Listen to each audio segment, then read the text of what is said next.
Hi friends, welcome back to Reva Tasty Kitchen. இன்னைக்கு நம்ம பார்க்க போற ரெசிபி என்னன்னு பாத்தீங்கன்னா உருளைக்கிழங்கு மசாலா வறுவல் தான் பண்ண போறோம். அதுக்கு நான் 1/4 கிலோ அளவுக்கு உருளைக்கிழங்கு தோல் சீவி இது மாதிரி நீள வாக்குல கட் பண்ணி எடுத்துர்க்கேன். 1 டேபிள்ஸ்பூன் குழம்பு மிளகாய் தூள், 2 கொத்து கறிவேப்பிலை, ஒரு 20 பூண்டு பல், 1/4 ஸ்பூன் அளவுக்கு மஞ்சள் தூள், 1/2 ஸ்பூன் கடுகு. இப்போ இதை எப்படி செய்யலாம்ன்றதை பார்த்துருவோம். இப்போ இந்த மிக்சர் ஜாரில் இந்த பூண்டு பல் நெக்ஸ்ட் பார்த்தீங்கன்னா இது கூட இந்த கறிவேப்பிலையை சேர்த்து தண்ணி விடாமல் நைஸாக அரைச்சி எடுத்துடலாம். நல்லா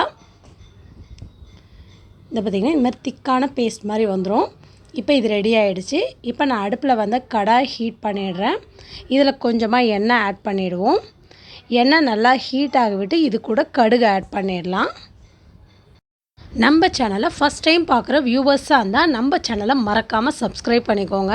அது பக்கத்தில் இருக்க பெல் ஐக்கானை கிளிக் பண்ணிங்கன்னா ஆல்ன்ற ஆப்ஷன் வரும்.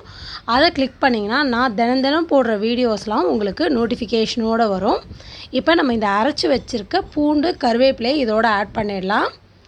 லோ ஃப்ளேம்லேயே வச்சு 1 நிமிஷம் போல் இதை நல்லா வதக்கி விட்டுருங்க. அந்த பச்சை வாசனை போகணும். இப்போ இது கூட நம்ம கட் பண்ணி வச்சுருக்கோம் பார்த்திங்களா, இந்த உருளைக்கிழங்கு ஆட் பண்ணிடலாம். நம்ம இந்த ஃப்ரெஞ்ச் ஃப்ரைஸ் ஸ்டைலில் கட் பண்ணதுனால குழந்தைங்க வந்து ரொம்ப விரும்பி சாப்பிடுவாங்க. அதோடு இல்லாமல் இதோட பூண்டு கருவேப்பிலை வாசனையோட இந்த உருளைக்கிழங்கு ரெசிபி பார்த்திங்கன்னா அவ்வளோ சூப்பராக இருக்கும். இப்போ இதை நல்லா மிக்ஸ் பண்ணி விட்டுட்டு இதுக்கு தேவையான அளவுக்கு நான் உப்பு ஆட் பண்ணிடுறேன். உப்பு ஆட் பண்ணிவிட்டு இதை நல்லா மிக்ஸ் பண்ணி விட்டுட்டு ஒரு 2 நிமிஷம் போல் மீடியம் ஃப்ளேமில் க்ளோஸ் பண்ணி வைக்கலாம். உருளைக்கிழங்கு நல்லா வெந்து வரணும்.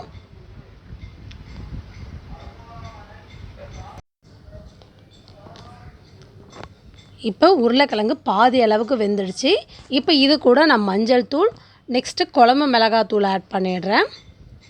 இதை நல்லா மிக்ஸ் பண்ணி விட்டுருவோம். கருவேப்பிலை பார்த்திங்கன்னா கொழுந்தான கருவேப்பிலையை ஆட் பண்ணிக்கோங்க, இல்லைனா கசந்தாப்பில் இருக்கும்.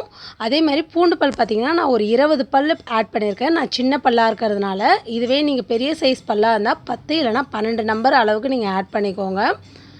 இப்போ இதை நல்லா ஸ்ப்ரெட் பண்ணி விட்டுட்டு மீடியம் ஃப்ளேமில் இன்னும் ஒரு 2 நிமிஷம் இது நல்லா குக் ஆகட்டும். அந்த மசாலாஸ்லாம் அந்த உருளைக்கிழங்கோடு நல்லா செட் ஆகணும்.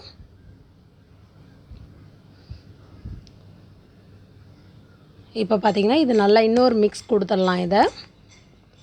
இந்த கருவேப்பிலை பூண்டு வாசனையோடு இந்த உருளைக்கிழங்கு ரொம்ப சூப்பராக இருக்கும். இது நம்ம நார்மலாக செய்கிறத விட தாளிப்பு கொடுத்து தான் உருளைக்கிழங்கு செய்வோம். இந்த மாதிரி மசாலா ஆட் பண்ணுறப்ப அதோட டேஸ்ட் பார்த்திங்கன்னா ரொம்ப சூப்பராக இருக்கும். இப்போ இதை நல்லா ஸ்ப்ரெட் பண்ணிவிட்டு இன்னும் 1 நிமிஷம் போல் இதை மீடியம் ஃப்ளேமில் குக் பண்ணிடலாம். இப்போ பார்த்திங்கன்னா சூப்பராக ரெடி ஆகிடுச்சு. அந்த பூண்டு கருவேப்பிலை மசாலாலாம் அந்த உருளைக்கிழங்கோடு ஒட்டிகிட்டு இருக்கு பாருங்கள். ஒன்று கூட பிரியாமல் அப்படியே நல்லா கரெக்டாக செட் ஆகிடுச்சு. இப்போ இந்த டைமில் நான் அடுப்பை ஆஃப் பண்ணிவிட்டு ஒரு பிளேட்டில் சேஞ்ச் பண்ணி காமிக்கிறேன் பாருங்கள். அவ்வளோதான், ரெடி ஆகிடுச்சு உருளைக்கிழங்கு மசாலா வறுவல். ட்ரை பண்ணி பாருங்கள். ட்ரை பண்ணி பார்த்துட்டு கமெண்ட் பண்ணுங்கள். என்னோடய சேனலை மறக்காமல் சப்ஸ்கிரைப் பண்ணிக்கோங்க. இன்னொரு வீடியோவோட நாளை உங்களை சந்திக்கின்றேன். நன்றி, வணக்கம்.